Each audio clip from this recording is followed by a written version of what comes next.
মুহূর্তে আমি কথা বলে নেব চার্টার্ড অ্যাকাউন্টেন্ট অনির্বাণ দত্ত আমাদের সঙ্গে টেলিফোন লাইনে রয়েছে। আমি কথা বলে নেওয়ার চেষ্টা করবো।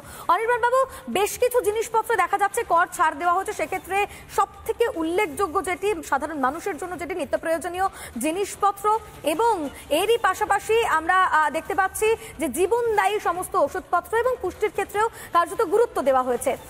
কি বলবেন এই বিষয়টা? সাধারণ মানুষের কতটা স্বস্তি এই নতুন কর কাঠামোয়?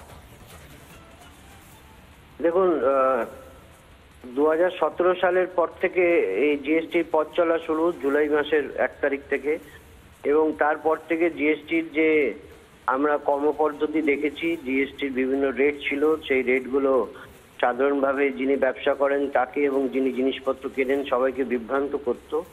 তো সরকার এটা সরলীকরণ চেয়েছিল এবং সর্বোপরি মানুষের সুরাহা দেওয়ার জন্য, যেন যে কোনো জনকল্যাণমূলক রাষ্ট্র তার মানুষের সেবার জন্য কাজ করে। মানুষের অত্যাধিক মূল্যবৃদ্ধি মানুষের জীবন যন্ত্রণাটাকে বাড়িয়ে দিচ্ছিল।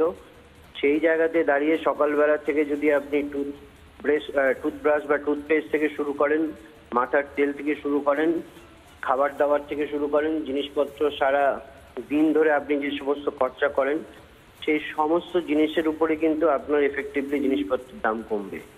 তো এটা একমাত্র আমি বলবো সরকার সব রাজ্য সরকারের সঙ্গে সহমত নিয়ে কাজটা করেছে, এবং এতে ভারতবর্ষের আপামর জনসাধারণের সুবিধা হবে, বিশেষ করে মধ্যবিত্ত, নিম্ন মধ্যবিত্ত প্রান্তিক মানুষ, তাদের সুবিধা হবে। এবং এর সঙ্গে সঙ্গে আরেকটা খুব যুগান্তকারী কথা আমরা কালকে দেখেছি, যেটা নিয়ে অলরেডি অনেক রাজ্য দাবি তুলেছিল, যে জীবন বীমা এবং স্বাস্থ্য বীমা, তার উপর যেরকম ভাবে জিএসটিটাকে শূন্য করে দেওয়া হয়েছে, তাতে হয়তো নতুন করে অনেক মানুষ আবার জীবন বীমা বা তার স্বার্থে এই জায়গা থেকে মানে আর একটা প্রশ্ন, 4টি স্তরের পরিবর্তে মাত্র 2টি স্তর এখন রাখা হচ্ছে, এক্ষেত্রে ব্যবসায়ীদের হিসেব রাখাটা কত সহজ হবে এবং কর ফাঁকি দেওয়া কি কমবে?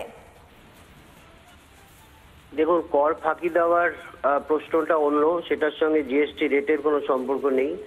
কিন্তু জিএসটি রেটের সরলীকরণটা করা হলো এটা একটাই কারণ, সেটা হচ্ছে সাধারণ মানুষের যাতে বিভ্রান্তি না হয় এবং ব্যবসাদার যারা তারা যাতে বিভ্রান্তির মধ্যে না পড়েন। এবং আপনারা হয়তো ব্যবসায়িক স্তরে যে সত্যি সত্যি যারা ব্যবসা করেন তাদের এমন কিছু ডিফারেন্সিয়েশন থাকে প্রোডাক্টের, যার জন্য জিএসটিটা কখনো 12%, কখনো 18% হয়ে যায়।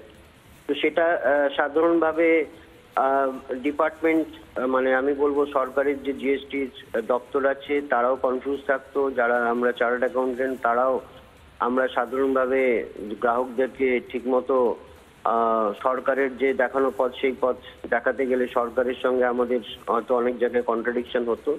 সেই জায়গাতে দাঁড়িয়ে এই সরলীকরণটা দরকার ছিল, যেটা সবাই বুঝবে। দেখুন, ভারতবর্ষের আইন কানুন এমন কিছু নয় যে সাধারণ মানুষ বুঝবে না। একটু সরলীকরণ করা এবং সর্বোপরি ট্যাক্স রেটটাকে কমিয়ে দিয়ে সাধারণ মানুষের এই জিএসটি বাবদ যে অতিরিক্ত অর্থ ব্যয় সেটাকে কমানো, এটাই তো লক্ষ্য হওয়া উচিত।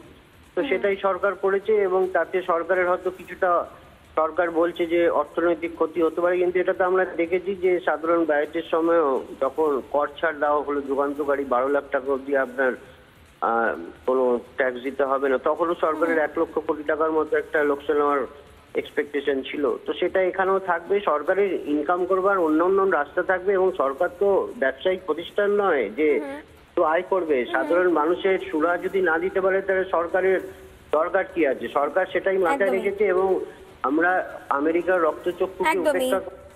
একদমই, পুজোর আগেই স্বস্তি মিলেছে কোথাও গিয়ে সকলেরই, সরলীকরণও হয়েছে জিএসটির। অনেক ধন্যবাদ আপনাকে। আমাদের সঙ্গে ছিলেন অনির্বাণ দত্ত। এই বিষয় নিয়ে আপনাদের একবার শোনাই, যারা ব্যবসায়ীরা রয়েছেন তারা কি বলছেন। পুজোর সময় বিক্রি বাড়ে, পুজোর সময় বিক্রি বাড়বে। অতি আবশ্যক জিনিসের জিএসটি মুক্ত ছিল, নিত্য প্রয়োজনীয় জিনিসের জিএসটি থেকে যে যদি আমরা 5% এসে পৌঁছায়, যেটা 8% ছিল কি 12% ছিল, মানুষের কাছে প্রচুর উপকার হয়েছে।